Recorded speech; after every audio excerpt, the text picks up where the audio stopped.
2020चे yearbook 2019 आणि 2020चे yearbook आणि नंतरच्या आपल्या जानेवारी फेब्रुवारी मार्चसाठी एक छोटंसं केलं तरी चालेल.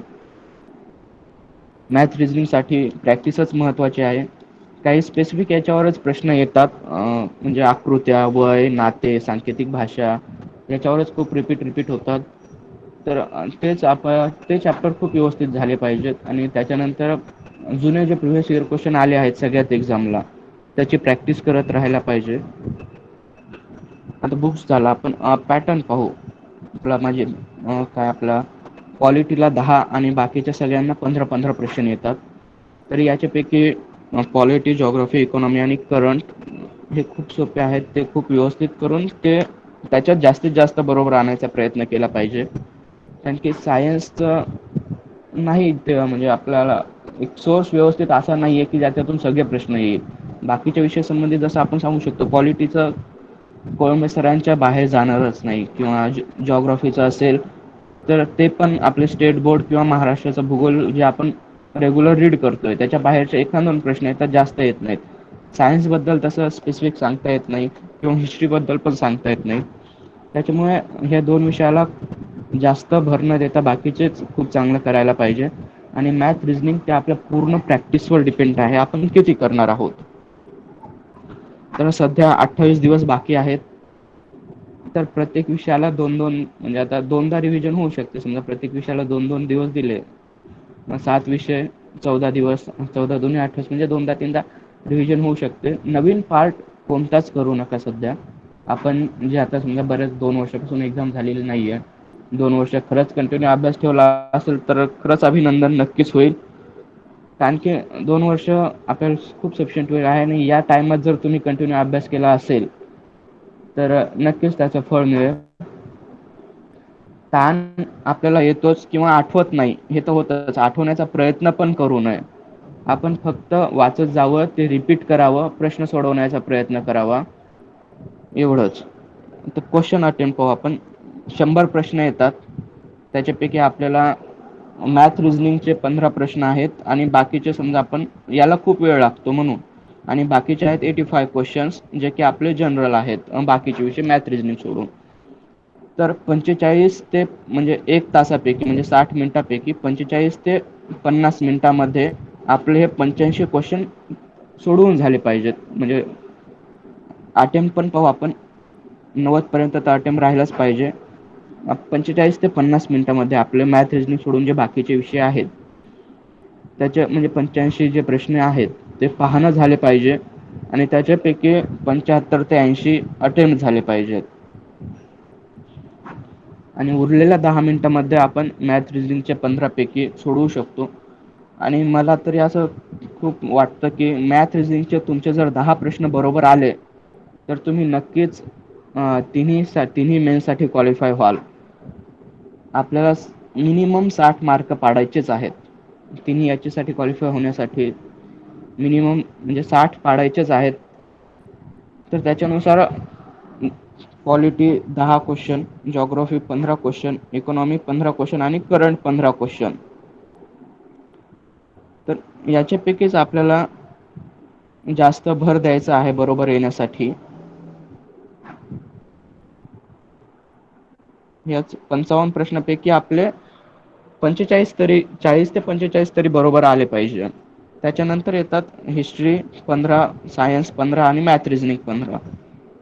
ते आता मॅथ रिझनिंगचं आपण किती प्रॅक्टिस करतो किंवा आपल्याला किती गती आहे आणि आपण किती समजून घेतलेत आणि तेच वेळ किती मिळतो आणि त्याच्यात आपण कसं मॅनेज करतो. कारण की जे आपल्याला आपण ज्या क्वेश्चनची प्रॅक्टिस केलेली आहे ते सर्वात पहिले घ्यायचे, पहिले सोडवायचे.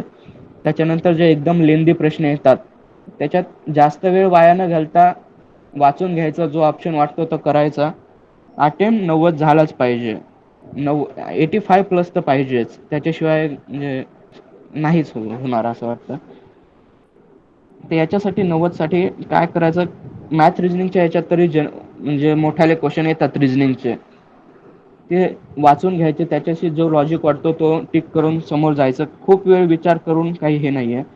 आता जनरल सर्व प्रश्न सोडवताना एकाच प्रश्नावर अडून राहायचं नाही. तो येत नसेल तर सरळ समोरच्या क्वेश्चनवर शिफ्ट व्हायचं.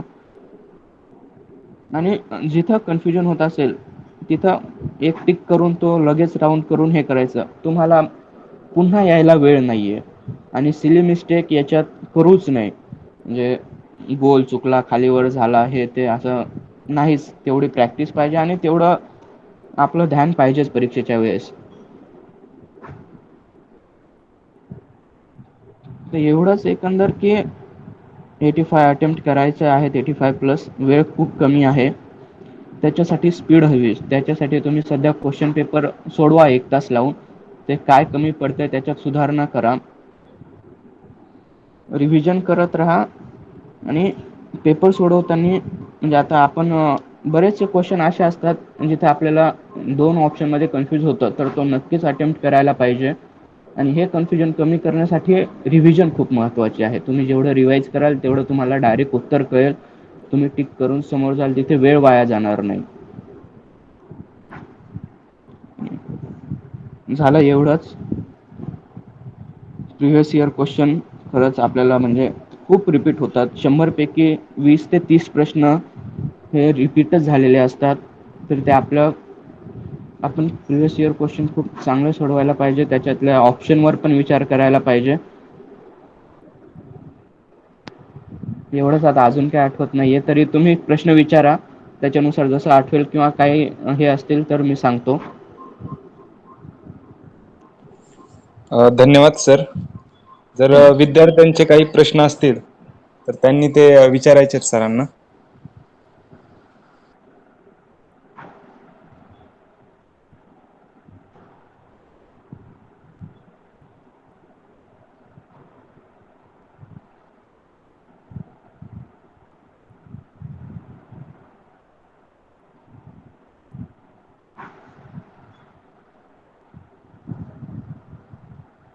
सर्व अनम्यूट होऊ शकता आणि प्रश्न विचारू शकता. म्हणजे वेळ कमी आहे म्हणून खूप फास्ट घेतलेला आहे. सर टेस्ट सिरीज बद्दल काहीतरी सांगा ना जरा. टेस्ट सिरीज आपला पण अरेंज केलेले आहेत किंवा दुसऱ्या बाहेर मिळतील तर त्या आपण पहा. मिनिमम 10 तरी सोडवा बरोबर आयोगाच्या टायमिंगमध्ये. त्याच्यानुसार कोणता पॉईंट वीक झाला म्हणजे कुठे मार्क पडत, म्हणजे टेस्ट झाल्यानंतर व्यवस्थित एक्सप्लेनेशन करा की हिस्ट्रीचे 15 पैकी किती आले, जिओग्राफी, पॉलिटी, इकॉनॉमी.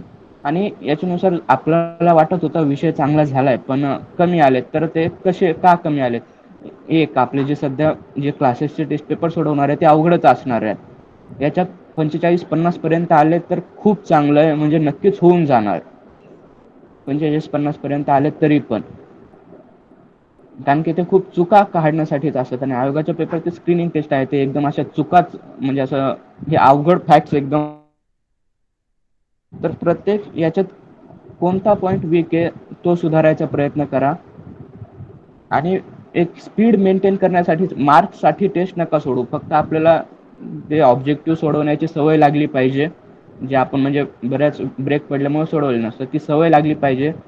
त्या वेळेत टेम्परामेंट मॅनेज झालं पाहिजे. कुठेच एखादा चुकला आला नाही किंवा कंटिन्यू 4-5 येत नाहीयेत तर याचं दडपण नाही आलं पाहिजे. एकदम फक्त प्रॅक्टिससाठी की आपल्याला वेळेत सर्व मॅनेज होतं का, एवढ्यासाठीच सोडवायच्या टेस्ट फक्त.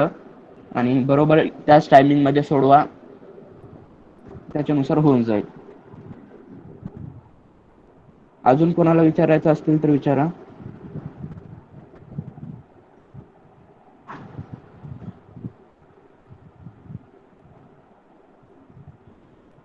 Hello sir. हा विचारा. सर आपण जे 100 प्रश्न सोडवतो ना, मग त्यात सर जे गोळे रंगवायचे असतात ना सर, मग ते हां 10-10च्या स्लॉटने रंगवायचे का एकदम सगळे रंगवायचे का एक क्वेश्चन तरी कसे रंगवायचे ते जरा सांगा ना सर. हां, मला तरी वाटतं की स्लॉटमध्ये रंगवा. म्हणजे पॉलिटीचा पार्ट कंप्लीट झाला, हिस्ट्रीचा पार्ट कंप्लीट झाला की तसं करा. शेवटसाठी ठेवू नका. Okay sir. शेवटसाठी ठेवूच नका. म्हणजे पॉलिटीचे 10 झाले की सोडवा, नंतर पुढच्या विषयाला लागा. त्याचे ते कंप्लीट झालं की ते सोडवा, नंतर पुढच्या विषयाला लागा. आणि नंतर येऊन पाहू प्रश्न, नंतर येऊन करू, असा एक पण प्रश्न ठेवू नका. नसेल कंप्लीट सोडून द्या, त्याचं ब्लँक ठेवा. म्हणजे कारण वेळ खूप कमी आहे आणि शेवटपर्यंत ठेवले आणि वेळ नाही मिळाला तर घाईघाईत करतो आपण, ते चूक होतं, कंप्लीट गोल होत नाही.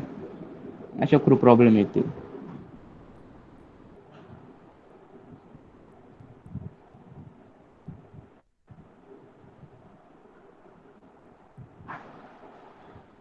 अजून नेक्स्ट विचारा.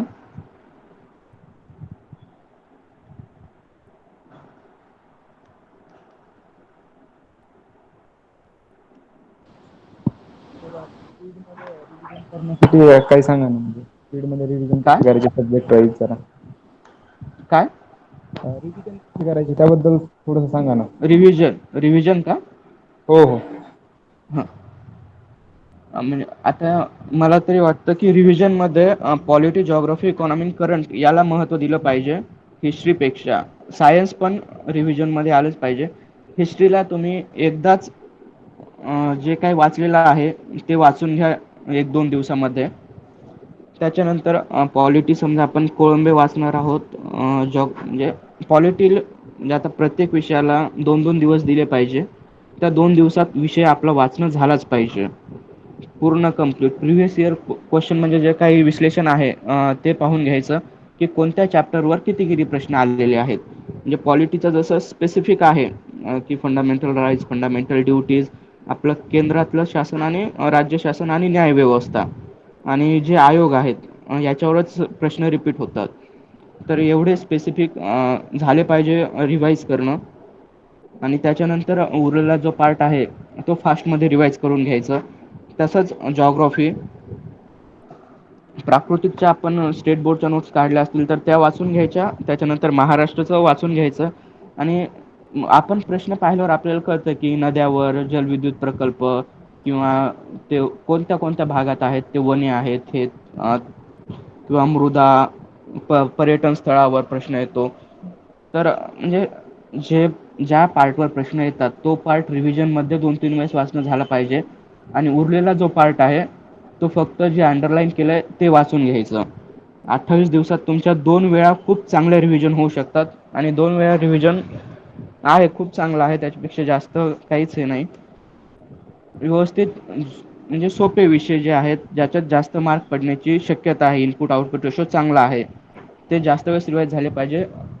म्हणजे मला तरी वाटतं की एक म्हणजे एक दिवसात तुम्ही एक जीएसचा पेपर जो आपला आहे हिस्ट्री जिओग्राफी त्याच्यातला एक, करंट आणि मॅथ रिझनिंग एवढे 3 करायला पाहिजे.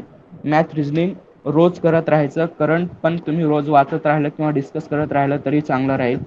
आणि नंतर एक जीएसचा विषय 1 किंवा 2 पण शक्यतो एकच घेत होतो मी. तेच आपलं फक्त स्पीड ठेवा. परीक्षा आलेली आहे 28च दिवस आहेत. ते ध्यानात ठेवून फक्त अंडरलाईन आणि महत्त्वाचा केलेला पार्ट किंवा नोट